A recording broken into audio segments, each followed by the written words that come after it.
Utang na naman ang ating pag-uusapan. Alam po ninyo na magandang pinag-uusapan yung utang ng paulit-ulit. Bakit? Kasi minsan may utang kayo dito, may utang kayo doon, may utang kayo dyan, may utang sa kahit saan. Yan po yung pag-uusapan natin ngayon. Nauuso na po itong mga online na utangan. Hindi mo na kinakailangan kapalan yung mukha mo para pumunta sa mga bangko.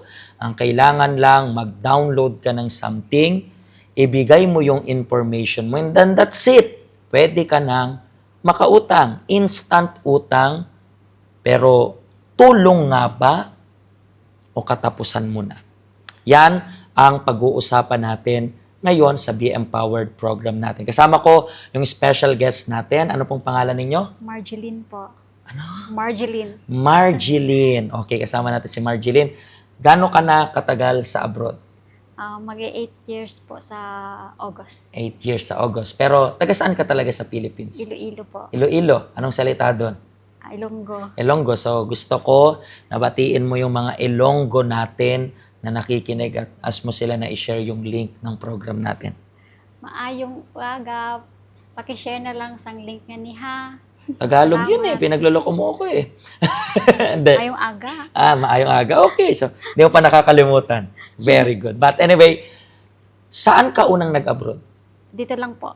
Hong Kong lang rin? Yes po. So, ilang amo ka na rin dito? 3 po. 3. Yes po. And, nung una mong abroad, bakit nag-decide ka, hindi, this time, gusto kong mag-abroad?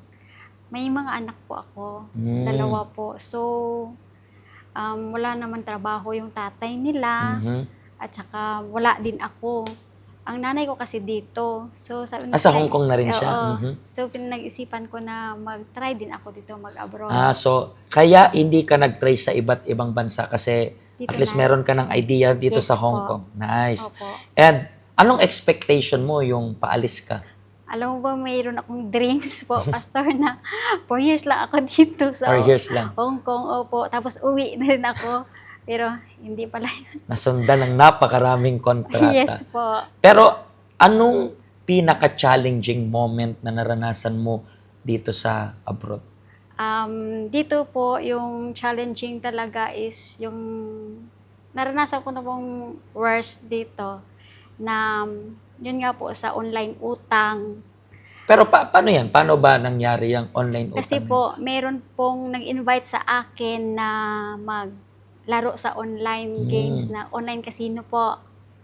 Pero so medyo parang sugal, gano'n? Yes po, sugal po siya okay. online. Tapos doon sa katagalan po siya, parang na ako doon, Na-addict. Pastor, na-addict na talaga ako. Na ultimo yung mga allowance ko, yung mga allowance ng anak ko na pupunta na doon.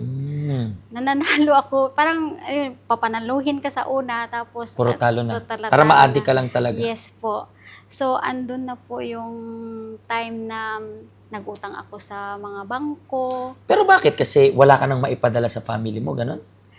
Parang pag nanalo po ako, yun po ipapadala ko sa Okay. ko po. So talagang pinangsusugal mo muna bago mo Opo. ipadala. Yes po. And tumagal rin yung pagsusugal mo ng ganyan ng mga ilang buwan o taon. 1 year din 1 year rin.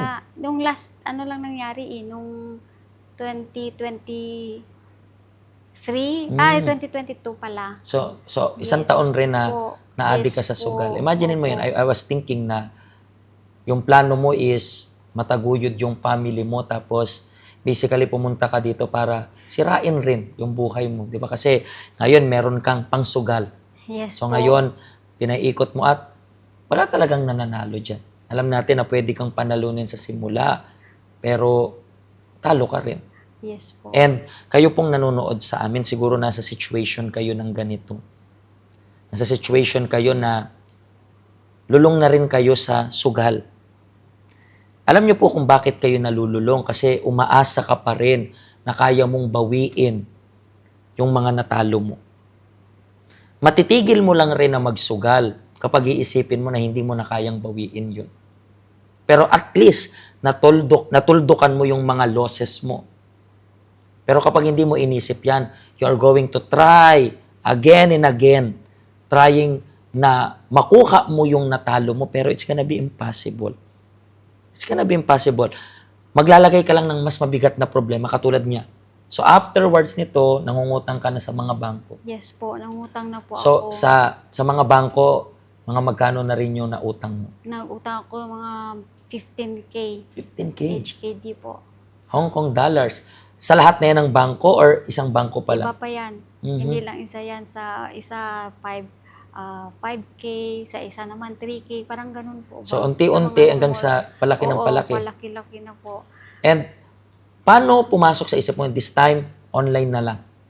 Oh, nag-scroll po ako. Tapos parang may nakita po ako dito na online pa utang nga. Tapos magme-message na pag kinlik mo yung ads na yon, magmamatic na siya message sa iyo. Hello po, ganun po. Nag-offer na siya na nagpapautang kami 150K, ganun. So, diyan sa online, magkano inutang ninyo? Wala akong inutang Wala dyan. kang inutang. Ako po yung Na ano? na-scam. Na-scam. Yes po.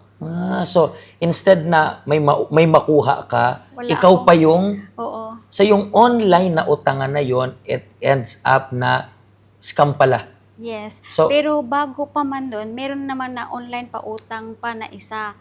Pero yun naman po, meron talaga. Tapos nagbayad, pero 10 days lang yun na pautang, tapos kailangan Ang mo siya bayaran na, agad. Oo, parang ang interest niya yata sa mga Sobra-sobra pa. opo, Ang laki, diba? sobra-sobra, opo. Yun din po, nabayaran ko yun, pero nag-claim siya na hindi niya raw na-receive, kaya doon ako nag-ano sa amo ko na huwag pansinin kasi nanggugulo na sa amo ko. And then, Pero buti tinanggap ng amo mo yung explanation mo na wag pansinin. yes po, parang naunahan ko na po yung ano na yun. Parang nag-explain ako po ako sa amo ko na ganun po yung nangyari. And then after nun na No, let me just cut you. Alam ko po na mahirap at kailangan nyo ng courage na how many times umamin sa amo ninyo. Pero minsan, hindi ko kayo didiktahan. Pero iniisip ko lang, maraming cases akong nakausap na ganito at kayo po yung titimbang ng sitwasyon ninyo. Hindi ako nandito para diktahan kayo. Meron ako nakausap na, marami na rin nakausap na inunahan rin nila yung magsasabi na may utang sila. So inunahan nila, ma, may utang ako. And then yung iba sa kanila, natulungan. Yung iba, unfortunately, na-terminate. Pero yung iba na umamin sa amo nila, napaka-interesting kasi instead na ma-terminate sila, yung amo nila tumulong pa sa kanila. Pero with one condition lang, wag na nilang uulitin yun. Yes, so po ba? Tingnan mo sa case siya, ang daming nangyari, and then na-scam ka pa. opo, isa pa yun. Yung na-scam ko na po yun, dahil sa desperation ko makabagbayad ng utang, nakagawa ako ng mali sa amo ko. Nagsangla po ako ng alahas nila. Alahas nila. Nasangla ko po. Tapos, nung sinangla ko yun, siyempre, nag-iisip, parang nag-advance na ako, sige, maghanap na ako ng utangan na parang pangbawi ba doon. And then, Magkano mo rin nasangla yung mga alahas nila? total po na dalawa is 8,000 ata. 8,000. Yung isa is Pero nalaman 4,500. niya ng amo mo. Nalaman niya na nung hinanap niya. Hinanap niya po. So na-terminate ka nun o hindi? Hindi, ang po. bait ng amo mo. Tapos, yun, nagsabi ako ng totoo. Parang nilakasan ko naman yung loob ko na magsabi ng totoo na nasangla ko yon. Tapos, wala naman po talaga akong planong na itakbuhan po ba. Kasi ayaw kong ganun ba. Pero ang bait ng amo mo, to be honest. Tapos, yun nga po, ang pera na yun, is yun yung na-scam sa online pa utang. Dahil po, So ngayon, nagkanda, buhol-buhol na lalo. yes po, dahil po, parang bago mo kunin yung utang na yun sa online, kailangan mo munang mag-deposit. Ay, yan na. And then minsan parang di nag-iisip tayo, di ba? Yes Kala natin, po. hindi, ano na yan, pera na yan. Ayan. Then, kaya minsan hindi dapat pabigla-bigla Yes sa po. desisyon. Di ba? So, paano ka po napunta dito sa help center? That time po, nung nagkagulo-gulo na po yung buhay ko, yung parang naisip ko na, ano na lang, nalaman ko na scam pala yun, parang gusto ko na lang magpakamatay. Nag-message na ako sa pinsan ko na, ikaw na lang bahala sa mga anak ko, gano'n. Totoo. Umiyak ako ng almost 1 week ata, parang... Kasi parang ano na parang hindi mo na alam kung Yes ano pa. po, hindi ko na po alam. So that's the time na rin gagawin na ko. napunta ka dito sa help center that time? Nung Sunday na yun po, dyan lang ako sa baba namin pag umuwi, dyan nakatambay. Then, may sa akin, nag-invite sa akin. Tapos yun, kinuha ko yung messenger niya. At yun din po lang time na yun, yung last time na makikita kami kasi lilipat kami ng bahay. Kaya doon na po nag-start yun. Paglipat namin ng bahay, doon pa po ako after nag-day off pa ako pero wala akong ginawa. Pastor, parang ako lang isa sa bundong ito.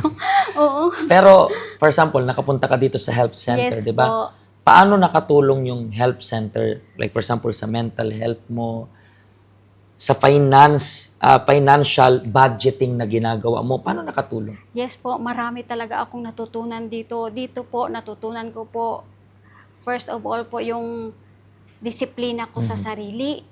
Yung attitude ko po ba, yung pagpatawad, humingi ng tawad, Sugal, kamusta about yung sugal? Tinigilan mo rin? Ay, yung pagpunta ko talaga, ito pa yung pagdating ko talaga dito, ito na to, akin na to.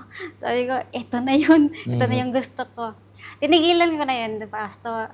Hindi ko na siya, And then to cut the long story short, ngayon, kamusta na yung buhay mo? Ngayon po, okay na po. Okay na po kami ng amo ko, pati yung alaga ko, okay na rin po. Pati sa family ko, okay na rin po. How about yung utang? Nababayaran mo na? Opo, unti-unti ko na siyang, parang may guidance na ako na kung paano ko siya, Which is interesting pa, I believe. Nababayaran mo yung utang mo, Yes po. babawasan yung utang mo, but at the same time, nakakapagpadala ka pa sa family Yes mo. po, That's the yes best po. thing kasi hindi natin tatakbuhan yung problema. Yes po. Harapin natin. Minsan iniisip magpakamatay pero anong mangyayari? Wala rin Totoo naman. po. So, Totoo po. yun po yung reason kaya importante yung help center. Kayo pong nanonood sa amin right now. Gusto po namin na invite kayo. Siguro, nasa same situation niya kayo as of now. Magulo kasi na-addict rin kayo. Gusto ninyong ma-recover yung losses ninyo, pero at the same time, you keep on losing. So, anong dapat ninyong gawin? Ayusin natin yung utak nyo lang. Unti lang. Pastor, pangit mo na magsalita. No, that's the thing talaga eh. Ayusin lang. Kumalma ka, wag mong gawin yung pagpapakamatay, wag mong gawin takbuhan yung problema mo. Kaya yan.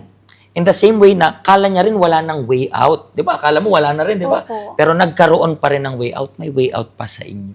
So just come sa help center natin at yung help center natin ang magpo-provide ng tulong na kailangan ninyo. Just visit us. Nandito yung contact number, nandito yung address natin. Just visit us. Alam ko po na nagiging interesting yung mga story natin. So, sa susunod na episode, abangan nyo po kasi more interesting pa yung mga story na mapapakinggan natin. Okay? Pagpalain po kayo ng Diyos, mag-ingat kayo. Hello, ako po si Pastor Joshua, dito po sa UCKJ Help Center, dito po sa Hong Kong. At yung mga napanood nyo pong testimony, ay mga testimony ng mga OFW dito sa Hong Kong. Pero I believe makaka-relate rin naman kahit nasaan po kayong bansa. Basta OFW. Ang help center po natin ay walang pinipiling religion.